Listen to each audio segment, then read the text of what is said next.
हे guys, welcome और welcome back to my YouTube channel. तो guys, जैसा कि आप सभी जानते हैं कि हम जिला सीरीज़ स्टार्ट कर चुके हैं, जिसमें कि हमने नैनीताल ज़िले को 2 वीडियोस के माध्यम से पढ़ा था। साथ ही हम प्रत्येक ज़िले को पढ़ने के बाद उसका एक प्रैक्टिस सेट भी सॉल्व करते हैं, जिसमें कि आपको एमसीक्यूज़ दिए रहते हैं और आपको एमसीक्यू सॉल्व करके बताना होता है कमेंट में कि आपके मार्क्स कितने आए। तो नैनीताल ज़िले से संबंधित जो कल की वीडियो मैंने अपलोड की थी, उसमें मैंने 30 मोस्ट इम्पॉर्टेंट एमसीक्यू को रखा था। तो इससे क्या होगा, हर जिला पढ़ने के बाद आपको अपना रिवीजन लेवल पता चल जाएगा कि आप कितना उसमें याद कर पा रहे हैं। साथ ही एक जिला कंप्लीट होने के बाद आपको उसकी पीडीएफ जो है टेलीग्राम ग्रुप में मिल जाएगी, जिसका लिंक मैंने आपको डिस्क्रिप्शन में दिया है। आपकी जो नैनीताल जिला सीरीज़ हमने पूरी करी, तो उसकी पीडीएफ भी आपको टेलीग्राम ग्रुप में ही मिल जाएगी, जो कि मैंने अपलोड कर दी है। आप वहां से उसको डाउनलोड करके अपने नोट्स तैयार कर सकते हैं या फिर उसी में से पढ़कर अपना रिवीजन भी कर सकते हैं। तो फ्रेंड्स, अगर इसमें कोई भी मिस्टेक हो रही है तो मैं आपका जो कमेंट बॉक्स है उसमें पिन कर दूंगी वो क्वेश्चन। जिस तरह से नैनीताल ज़िले में मैंने आपको बताया था कि जो थाना की डेट थी, पुलिस थाना, नैनीताल ज़िले का जो पुलिस थाना था, उसकी डेट मैंने आपको गलत बताई थी, जिसकी की जो असली डेट थी वो 1843 थी। ठीक है, तो चलिए अब इस वाले ज़िले को हम स्टार्ट कर लेते हैं। तो आज की वीडियो में हम पढ़ने वाले हैं हरिद्वार ज़िला।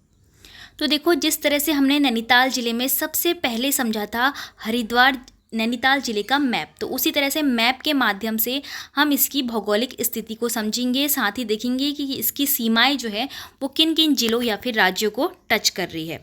तो आपको सबसे पहले किसी भी ज़िले का गठन पता होना चाहिए। हरिद्वार ज़िले का जो गठन हुआ था वो 1988 में हुआ था। अब देख लेते हैं इसका मैप। तो देखिए, अगर आप हरिद्वार ज़िला बनाते हैं तो सबसे पहले आप उसकी सीमाएं देखेंगे। ठीक है, किसी भी ज़िले की आपको सबसे पहले क्या देखनी है, बॉर्डर देखना है, वो किस किस को टच हो रहा है। आपको पता होगा, इस ओर पूर्व दिशा होती है, इस ओर पश्चिम दिशा होती है, ऊपर उत्तर और नीचे दक्षिण दिशा होती है। तो आपको दिख रहा होगा जो पूर्व दिशा है वहाँ पर आपको पौड़ी गढ़वाल ज़िला दिख रहा है। ठीक है, पौड़ी गढ़वाल ज़िला पूर्व में दिख रहा है। पश्चिम में आपको यूपी यानी कि उत्तर प्रदेश दिख रहा है, और उत्तर प्रदेश के आपको 3 ज़िले यहाँ पर दिख रहे होंगे, सहारनपुर, मुजफ्फरनगर और बिजनौर। ठीक है, यूपी के 3 ज़िले आपके कहाँ से लगते हैं, हरिद्वार ज़िले से लगते हैं।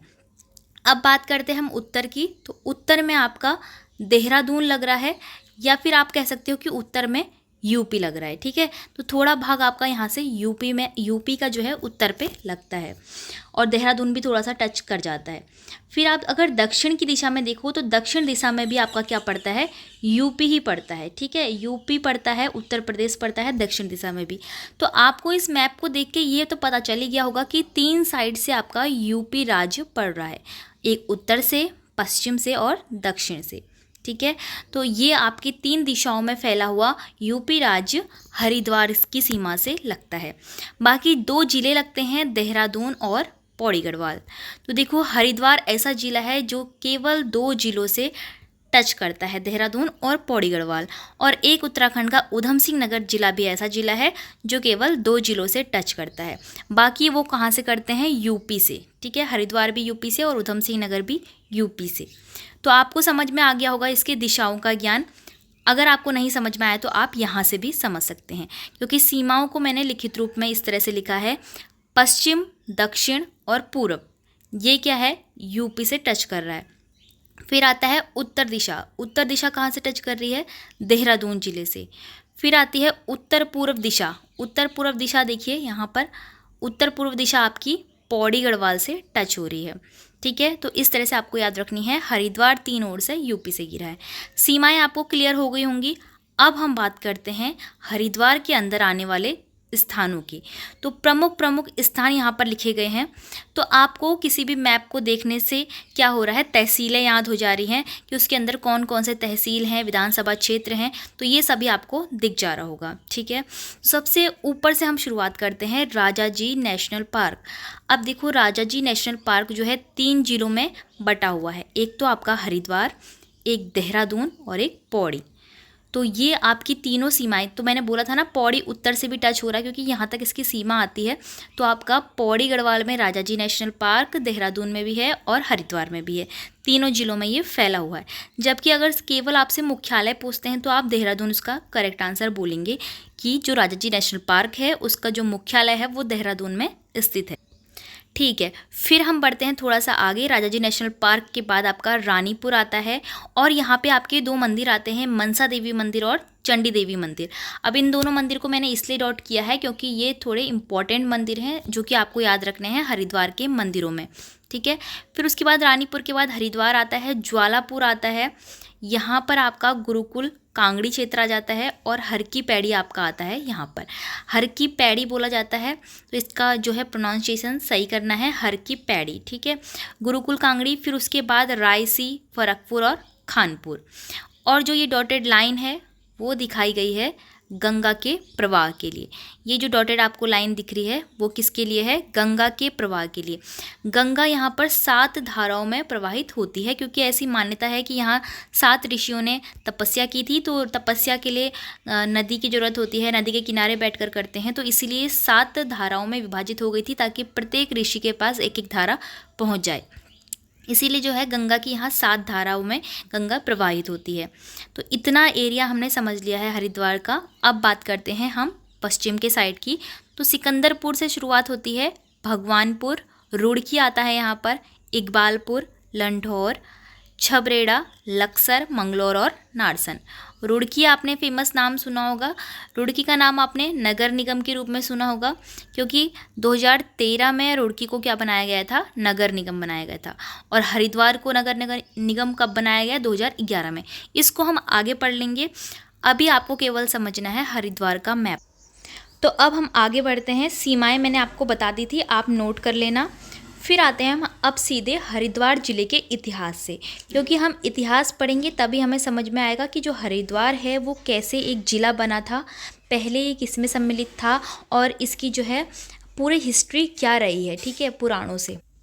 तो चलिए हरिद्वार ज़िले का इतिहास से सबसे पहले हम पढ़ते हैं कि हरिद्वार का निर्माण कैसे हुआ। तो हरिद्वार उत्तराखंड का एक मैदानी जिले के अंतर्गत आता है और हिमालय द्वारा लाई गई नदियों के निक्षेप यानी जो भी कंकड़, पत्थर, रेता, ये सभी हिमालय की नदियों के द्वारा लाए जाते हैं, तो उससे एक मैदानी क्षेत्र बन जाता है। क्योंकि लास्ट में आते आते इस तरह से पर्वत से लास्ट में आते आते यहाँ पर एक जो है उसकी नदी की गति धीरे हो जाती है और जो भी कंकड़ पत्थर होते हैं वो इकट्ठा हो जाते हैं। तो ये आपका निर्माण है हरिद्वार जिले का। ठीक है, गठन मैंने आपको बताया था, डेट इसकी एग्जैक्ट डेट है 28 दिसंबर 1988। 1988 में यह जिला बनकर तैयार हुआ, मतलब कि गठन इसका हुआ था। ठीक है, सबसे अंतिम जिला है ये उत्तराखंड का, यानी कि अगर आपसे क्वेश्चन में पूछा जाता है कि उत्तराखंड का ऐसा कौन सा जिला है जिसकी स्थापना सबसे लेट में हुई है, तो आपका क्या हो जाएगा? 1988 हरिद्वार जिला। ठीक है, इतना आपको पता होना चाहिए हरिद्वार जिले के इतिहास में। साथ ही इसका इतिहास जो है पुराणों से, संस्कृत साहित्यों से काफ़ी जुड़ा हुआ है। बहुत से लोग यहाँ थे, चाहे वो हिंदू धर्म के हों, मुस्लिम धर्म के हों, जैन, बौद्ध, सभी धर्मों से इसका इतिहास जुड़ा हुआ है। क्योंकि यहाँ पर जो है हरिद्वार एक आस्था का केंद्र माना जाता था और अभी भी माना जाता है, तो इसीलिए सभी धर्मों से इसका कनेक्शन है। पहले हम देख लेते हैं हरिद्वार के प्राचीन नाम, क्योंकि हरिद्वार को बहुत से लोग अलग अलग नामों से पुकारते हैं और बहुत से पुराणों में, संस्कृत साहित्यों में इसके अलग अलग नाम दिए गए हैं। तो सबसे पहले हमें जानने हैं कि वो नाम कौन कौन से हैं। तो यहाँ पर मैंने लिखे हैं कुछ इंपॉर्टेंट इसके नाम जो कि प्रमुख हैं। गंगा द्वार, मायापुरी, उत्तर भारत का केरल कहा जाता है हरिद्वार को, माया क्षेत्र कहा जाता है, चारों धामों का द्वार। चारों धामों का द्वार इसलिए कहा जाता है क्योंकि 4 धाम यात्रा जो है हरिद्वार से ही स्टार्ट होती है। तीर्थ स्थलों का प्रवेश द्वार वही सेम हो जाएगा, स्वर्ग द्वार। तो ये हैं इसके कुछ प्रमुख नाम। अब हम जानेंगे कि ये नाम इनको क्यों दिए। तो देखिए, रामायण काल से पहले हरिद्वार में क्या थे? कपिल मुनि का आश्रम था, इस कारण इसे कपिला भी कहा जाता है। तो कुछ ना कुछ रीजंस हैं हरिद्वार के अलग अलग नाम होने के। तो कपिला नाम क्यों दिया गया हरिद्वार को? क्योंकि रामायण काल से भी पहले हरिद्वार में कौन रहे थे? कपिल मुनि रहे थे, उनका आश्रम था, इसीलिए इसे कपिला कहा गया। फिर आते हैं हम दूसरे नामों पर। जो कि है हरिद्वार और हरिद्वार। तो हरिद्वार और हरिद्वार सेम जैसे दिखने वाले नाम है। हरिद्वार वे यात्री कहते हैं हरिद्वार को जो कि केदारनाथ जाने वाले यात्री होते हैं और वे शिव के ज़्यादा उपासक होते हैं, यानी कि शिव से जुड़े हुए जो यात्री होते हैं केदारनाथ जाने वाले, तो वो हरिद्वार को हरद्वार कहते हैं। लेकिन जो वैष्णव मत वाले यात्री होते हैं, यानी कि जो बद्रीनाथ धाम, चूँकि विष्णु की पूजा करने वाले, विष्णु के उपासक होते हैं, ऐसे यात्री जो है हरिद्वार को हरि का द्वार कहते हैं, हरिद्वार कहते हैं। ठीक है, हरिद्वार वाले शिव और हरिद्वार वाले वैष्णव। अब आते हैं गंगा द्वार। तो गंगा द्वार भी हरिद्वार का ही एक नाम है और ये महाभारत काल में कहा गया था। महाभारत काल में हरिद्वार को गंगा द्वार के नाम से जाना गया था। ठीक है, फिर आता है शिव की राजधानी। तो हरिद्वार को शिव की राजधानी भी कहा जाता है और ये किसके द्वारा कहा गया था ये भी जानते हैं। जहांगीर के काल में पहला जो यूरोपीय यात्री था टॉम कॉरियट। तो जहांगीर के काल में पहला यूरोपीय यात्री टॉम कॉरियट जो है हरिद्वार आया था और उसने इसे क्या नाम दिया, शिव की राजधानी नाम दिया था। फिर आता है एक और नाम कुपिला। तो कुपिला नाम किसने दिया, 1399 ईस्वी में तैमूर लंग जो है हरिद्वार आया था। ठीक है, तैमूर लंग हरिद्वार आया था जो कि एक आक्रमणकारी था। ठीक है, तैमूर लंग। तो इसका जो इतिहासकार था, इतिहासकार यानी जिसने तैमूर लंग का इतिहास लिखा था, तो इसका इतिहासकार सरुद्दीन था। तो इसने ही हरिद्वार को क्या कहा था, कुपिला कहा था। ठीक है, अब आता है एक हरिद्वार का नाम मोयूलो। मोयूलो का जो है अर्थ होता है मयूरपुर और ये मयूरपुर बताया था कनिंघम ने। इसका अर्थ बताया था कनिंघम ने कि मोयूलु का अर्थ जो है मयूरपुर होता है। ठीक है, जो कनिंघम थे वो कौन थे, आर्कियोलॉजिस्ट थे। तो मोयूलो कहा किसने, चीनी यात्री ह्वेनसांग का नाम तो आपने सुना होगा। तो ये आया था 634 ईस्वी में हरिद्वार और ह्वेनसांग ने हरिद्वार को क्या बोला, मोयूलो बोला, यानी कि मयूरपुर बोला। उसने इसका क्षेत्रफल बताया चीनी माप में, चीनी मेजरमेंट है 20 लीटर। ठीक है, 20 लीटर ये चीनी मेजरमेंट है। इसने गंगा के लिए किस शब्द का प्रयोग किया था, महाभद्रा शब्द का प्रयोग किया था। तो इम्पॉर्टेंट है ये सभी फैक्ट, आपको नामों से रिलेटेड फैक्ट याद होनी चाहिए क्योंकि कुछ भी क्वेश्चन आपसे पूछा जा सकता है कि ह्वेनसांग ने हरिद्वार को क्या नाम दिया, मोयूलो, और गंगा के लिए पूछेंगे तो महाभद्रा दिया था। अब आते हैं हम अगले जैन धर्मों के अनुसार। ठीक है, जैन ग्रंथों के अनुसार प्रथम तीर्थकर ऋषभदेव। अब आपको पता होना चाहिए जो जैन धर्म के जो प्रथम तीर्थकर थे वो कौन थे, ऋषभदेव थे।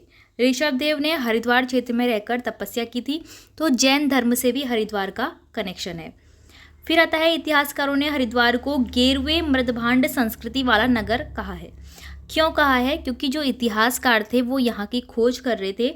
हरिद्वार जिले में जो भी खनन होता था उसमें देखते थे वो कि क्या क्या प्राप्त हो रहा है। तो यहाँ गेरू रंग के, गेरू यानी कि थोड़ा ऑरेंजिस जो मिट्टी का कलर होता है, रेड कलर की मिट्टी होती है जो, तो गेरू कलर के जो यहाँ है बर्तन मिले, मृदभांड मिट्टी के बर्तन, गेरू कलर के मिट्टी के बर्तन मिले, इसलिए गेरुए मृदभांड संस्कृति वाला नगर इतिहासकारों ने हरिद्वार को बोला है। तो ये तो हो गया आपके हरिद्वार के विभिन्न नामों का वर्णन कंप्लीट। आप थोड़ा और जान लेते हैं हरिद्वार के बेसिक से इतिहास के बारे में। गोरखा काल में हरिद्वार जो था वो दासों की बिक्री का केंद्र था। दास यानी कि नौकर, व्यक्तियों को दास बनाया जाता था, तो यहाँ पर उन व्यक्तियों को दासों के रूप में बेचा जाता था। तो एक सेंटर बन चुका था हरिद्वार दासों की बिक्री का, और एक किस काल में बना था, गोरखा काल में बना था। अबुल फजल के आईने अकबरी में, अबुल फजल कौन था, जिसने अकबर की क्या लिखी थी, पूरी जीवनी लिखी थी। ठीक है, तो आईने अकबरी नाम से अकबर की पूरी जीवनी लिखी थी अबुल फजल ने। तो इस बुक में उन्होंने क्या बताया था, हरिद्वार का वर्णन किया था और उन्होंने बताया था कि जो अकबर थे उसके रसोई घर में गंगा जल का प्रयोग होता था। तो खाने पीने के यूज़ में जो है गंगा जल प्रयोग करते थे अकबर की रसोई घर में। तो अबुल फजल ने आईने अकबरी में ये बताया था। तो इस तरह से यहाँ पर जो है मुस्लिम और जैन धर्म, बौद्ध धर्म हम आगे पढ़ेंगे अभी। तो इन सभी का जो है कनेक्शन हरिद्वार से रहा है, जो कि एक आस्था का धाम है। फिर आता है हर की पैड़ी। हर की पैड़ी क्या है, हर की पैड़ी के बारे में हम जानेंगे, क्योंकि आपने जब मैप में पढ़ा होगा हर की पैड़ी कहाँ है, आपका हरिद्वार में उज्जैन के राजा विक्रमादित्य ने अपने भाई भृतहरि की याद में हर की पैड़ी का निर्माण कराया था, यानी कि सीढ़ियाँ। पैड़ी का मतलब होता है सीढ़ियाँ, ठीक है। हर तो आपके शिव हो गए और पैड़ी मतलब कि सीढ़ियाँ। तो उज्जैन के जो राजा विक्रमादित्य थे उनके भाई का नाम था भर्तृहरि, ठीक है, भर्तृहरि। तो उनकी याद में यहाँ पर हरिद्वार में आकर विक्रमादित्य ने हर की पैड़ी का निर्माण करवाया। हर की पैड़ी का निर्माण करवाने के बाद जो अभी हर की पैड़ी है, यानी कि उसका नए सिरे से निर्माण अकबर के सेनापति मानसिंह ने कराया था। तो पता होना चाहिए, अकबर का सेनापति था मानसिंह, उन्होंने हर की पैड़ी का नए सिरे से निर्माण कराया। अब जो हर की पैड़ी में ब्रह्मकुंड एक स्थान है, वो क्या है? तो हर की पैड़ी का जो मुख्य स्थान है उसको ब्रह्मकुंड कहा जाता है। ब्रह्मकुंड के नाम से विख्यात है हर की पैड़ी का जो है मुख्य स्थान है। ये हो गया हर की पैड़ी के बारे में। अब आगे आते हैं, ये पूरा अभी हरिद्वार का इतिहास हम पढ़ रहे हैं, ठीक है। हरिद्वार का इतिहास क्लियर कर देंगे हम, तब उसके बाद हम इसकी भौगोलिक स्थिति को पढ़ेंगे कि हरिद्वार का क्षेत्रफल कितना है, हरिद्वार कैसा एक जिला है, सभी कुछ हम हरिद्वार की भौगोलिक स्थिति के बारे में पढ़ेंगे। पहले इसके इतिहास को जान लेते हैं। तो आपको मैंने आगे बताया था कि ह्वेनसांग का जो मा यू लो था नाम, उसका जो है अर्थ बताया था कनिंघम ने। आर्कियोलॉजिकल सर्वे किया था इन्होंने। अलेक्जेंडर कनिंघम जो थे आर्कियोलॉजिकल सर्वे ऑफ इंडिया के डायरेक्टर जनरल थे, ठीक है, यानी कि खोज करने के, ठीक है, पुरातात्विक सर्वेक्षण करते थे। तो इन्होंने 1862 से लेकर 1865 तक के बीच हरिद्वार का पुरातात्विक सर्वेक्षण किया था। पुरातात्विक सर्वेक्षण का मतलब होता है भूमि को का खनन करने के बाद खोज करना कि वहाँ जो है पहले प्राचीन समय के इतिहास के कुछ साक्ष्य उन्हें प्राप्त हो जाएं। तो उन्होंने 1862 से 1865 के बीच में हरिद्वार का एक सर्वेक्षण करा, जिसमें श्रवणनाथ मंदिर में बोधि वृक्ष के नीचे समाधि स्थल से बुद्ध की प्रतिमा उनको मिली थी। तो यहाँ से क्या पता चलता है? यहाँ से पता चलता है कि बुद्ध की प्रतिमा मिली थी, तो इसका मतलब है बौद्ध धर्म का भी हरिद्वार से संबंध था, ठीक है, इतिहास में। तो उनको श्रवणनाथ मंदिर में बोधि वृक्ष के नीचे जो समाधि स्थल था वहाँ पर बुद्ध की प्रतिमा मिली थी। कनिंघम की सर्वेक्षण रिपोर्ट में नारायण बली का मंदिर, राजाबेन का किला, हर की पैड़ी एवं माय देवी मंदिर हरिद्वार में स्थित थे। तो उन्होंने जो अपनी सर्वेक्षण रिपोर्ट जारी करी तो उसमें इन सभी मंदिरों का उन्होंने जिक्र किया कि ये सभी कहाँ है, हरिद्वार में है। अब एक नोट पढ़ लेते हैं और हमारा जो है हरिद्वार का इतिहास कंप्लीट हो जाएगा। नोट बहुत इंपॉर्टेंट है, इसको आपको ध्यान में रखना है। नोट में दिया गया है कि 18 दिसंबर 1988, जो कि कौन सी डेट है? हरिद्वार के स्थापना की, हरिद्वार के गठन की डेट है। तो इस डेट को क्या हुआ था?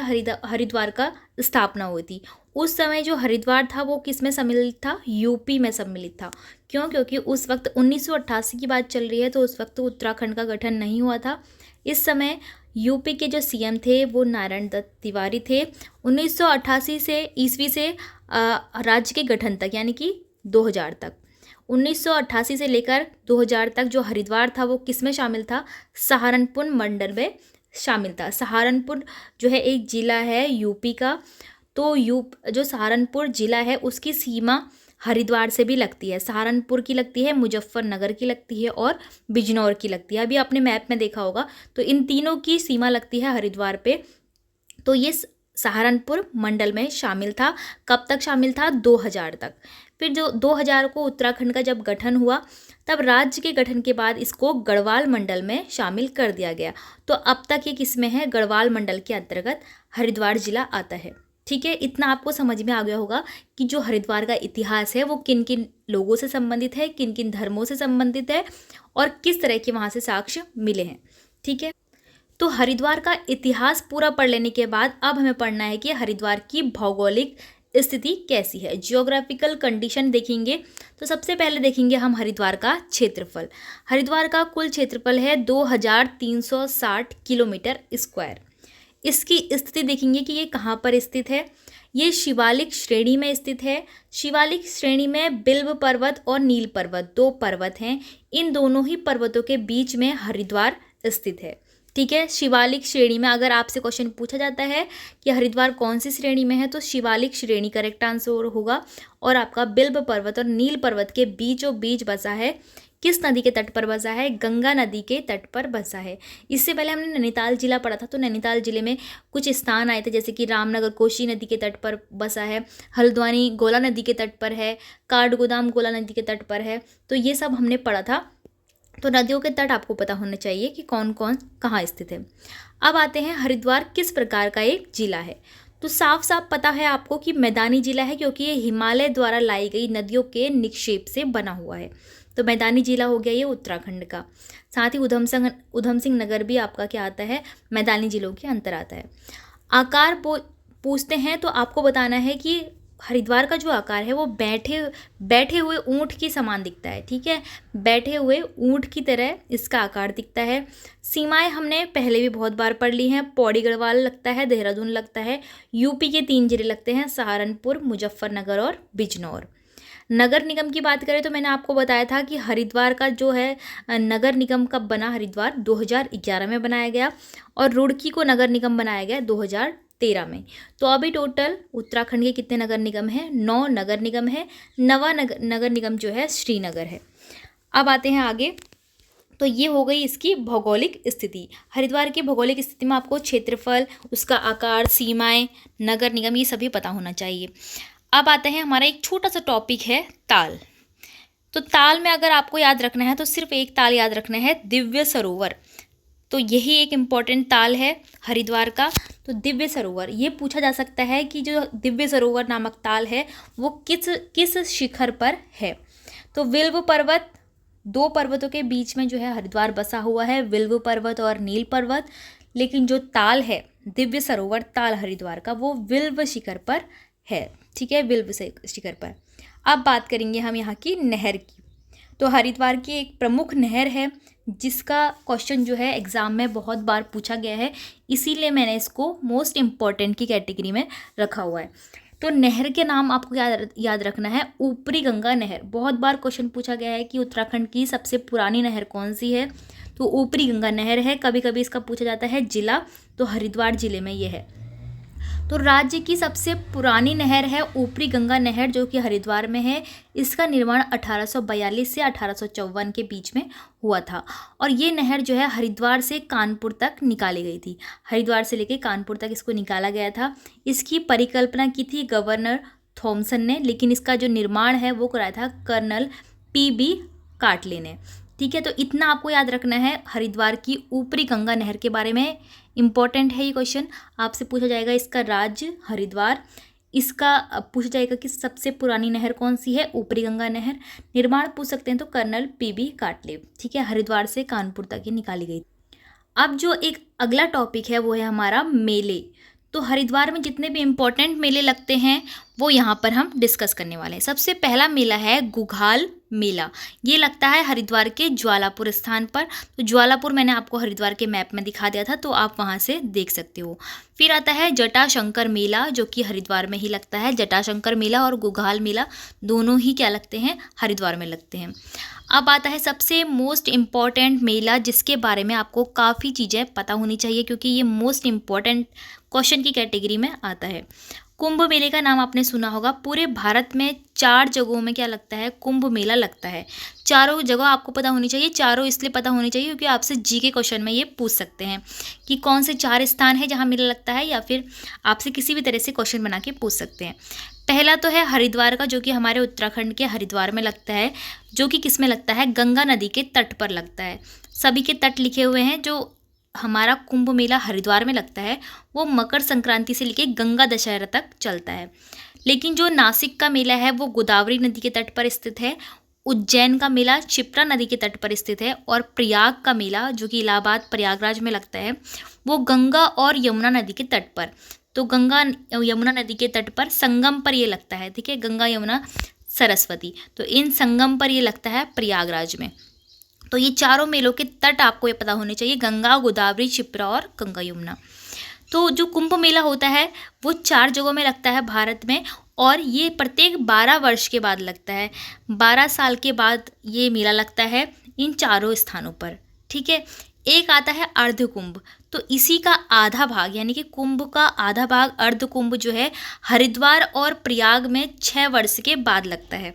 तो 6-6 वर्ष के अंतराल में हरिद्वार में अर्ध कुंभ होता है, वैसे ही प्रयाग में यानी कि इलाहाबाद में ये 6 वर्ष के बाद अर्ध कुंभ लगता है। अब हमें सिर्फ फोकस करना है हरिद्वार के कुंभ मेले के बारे में। गुरु के कुंभ राशि और सूर्य के मेष राशि पर स्थित होने पर हरिद्वार में कुंभ मेला लगता है। ये आपकी ग्रहों की स्थिति है कि कब कब लगता है। गुरु के जब कुंभ राशि होती है और सूर्य की मेष राशि होती है तब हरिद्वार में कुंभ मेला लगता है 12 वर्ष के बाद। 2021 में अभी रिसेंट में मेला लगा था कुंभ मेला, जो कि हरिद्वार में लगा था। और इसकी थीम अगर आपसे पूछी जाए, थीम आप याद रखना, थीम इसमें पूछी जा सकती है। इसकी थीम थी ग्रीन क्लीन कुंभ, क्योंकि गंदगी ना फैले और हरियाली बनी रहे हरिद्वार में, इसीलिए ग्रीन क्लीन कुंभ इसकी थीम रखी गई थी। क्योंकि यहाँ पर देश विदेशों से लोग कुंभ मेले के आयोजन में आते हैं। ठीक है, आप देखिए विश्व प्रसिद्ध ये मेला है कुंभ मेला। हरिद्वार में कुंभ मेले का प्रारंभ जो है हर्षवर्धन के काल से ही शुरू हो गया था। हर्षवर्धन के समय से ही कुंभ मेले की शुरुआत मानी जाती है। ठीक है, अब जो एक इम्पॉर्टेंट बात है कुंभ मेले को याद रखने की, तो ये है 7 दिसंबर 2017 की बात। 7 दिसंबर 2017 में यूनेस्को द्वारा मानवता की अमूर्त सांस्कृतिक विरासत घोषित किया गया कुंभ के मेले को। तो उत्तराखंड में एक तो रम्माण उत्सव को भी करा गया है और एक आपका कुंभ मेले को। ठीक है, रम्माण उत्सव और कुंभ मेला दोनों ही याद होना चाहिए आपको, दोनों की डेट याद होनी चाहिए। और ये भी पता होना चाहिए कि ये अमूर्त सांस्कृतिक मेला है, क्योंकि ये कोई जगह नहीं है, मेला है, संस्कृति है। यूनेस्को कौन है? यूनेस्को क्या करता है, पूरे विश्व भर में जितने भी देश हैं तो उन सब में जो भी ऐसी संरक्षित करने वाली चीज़ें हैं जो कि विरासत के रूप में वो रखेगा, तो उसको घोषित करता है। अब इस वीडियो का जो लास्ट टॉपिक है वो है प्रसिद्ध मंदिर। तो हरिद्वार के सबसे प्रसिद्ध मंदिर जितने भी हैं उनके बारे में हम जान लेते हैं। सबसे पहला है मकरवाहिनी गंगा मंदिर। मकरवाहिनी गंगा मंदिर का आपसे जो क्वेश्चन बनेगा वो इस तरह से पूछा जाएगा कि ये किस शैली के द्वारा बनाया गया है। तो इसकी शैली है दक्षिण शैली। कल की वीडियो में जब हमने नैनीताल ज़िले के बारे में पढ़ा था तो हमने उसमें देखा था कि जो नैनीताल का राजभवन है वो उसकी भी एक शैली रखी गई थी। तो उसकी शैली कौन सी है? गौथिक शैली। गौथिक शैली, ठीक है, गौथिक शैली के रूप में वो बनाया गया। लेकिन जो हरिद्वार का मकरवाहिनी गंगा मंदिर है उसको दक्षिण शैली से बनाया गया है। तो दक्षिण शैली एक वास्तुकला शैली है। इसे कामकोटि पीठ के जगतगुरु शंकराचार्य जयेंद्र सरस्वती ने बनवाया था। तो आपको ये मंदिर याद रखना है। नेक्स्ट मंदिर है चंडी देवी मंदिर। चंडी देवी मंदिर शिवालिक श्रेणी के नील शिखर पर पौड़ी जिले में है। इसे 1929 ईस्वी में सुचत सिंह ने बनवाया था। फिर आता है भारत माता का मंदिर, जो कि हरिद्वार में प्रसिद्ध है। यह हरिद्वार में 180 फीट की ऊंचाई पर स्थित है और इसका निर्माण 1983 में स्वामी सत्यमित्रा नंद जी ने कराया था।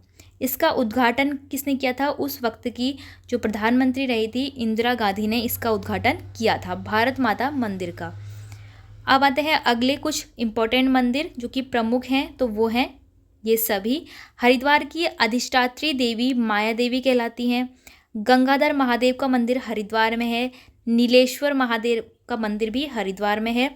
और लास्ट आता है बिल्वकेश्वर महादेव मंदिर। ये भी हरिद्वार में बिल्व पर्वत की तलहटी पर है। तो इसके नाम से ही पता चल रहा है बिल्वकेश्वर महादेव, तो बिल्व पर्वत की तलहटी पर ये स्थित है। तो आज की वीडियो में सिर्फ इतना ही। इसके बाद के जितने भी टॉपिक हैं जिनमें आपका एक यूकेपीएससी भी आना है, क्योंकि उत्तराखंड लोक सेवा आयोग का मुख्यालय कहाँ स्थित है? हरिद्वार में स्थित है। साथ ही हरिद्वार से जुड़े हुए कुछ प्रमुख जो हैं संस्थान, वो भी हम कल की वीडियो में ही डिस्कस करने वाले हैं। तो एक आध टॉपिक के साथ हरिद्वार का जो विविध तथ्य हैं वो हम कल की वीडियो में कंप्लीट करेंगे। और कल की वीडियो में पार्ट 2 में जो है हरिद्वार ज़िला आपका कंप्लीट हो जाएगा। फिर उसके बाद आपको हरिद्वार ज़िले के कुछ मोस्ट इंपॉर्टेंट MCQ देखने के लिए मिलेंगे, उसको आपको सॉल्व करना है और अपना रिवीजन करते रहना है। तो फ्रेंड्स, आई होप आपको इस तरह की जिला सीरीज़ वाली वीडियोज़ पसंद आ रही होंगी। तो अगर आपको वीडियो पसंद आई तो वीडियो को लाइक, शेयर और चैनल को सब्सक्राइब जरूर करना।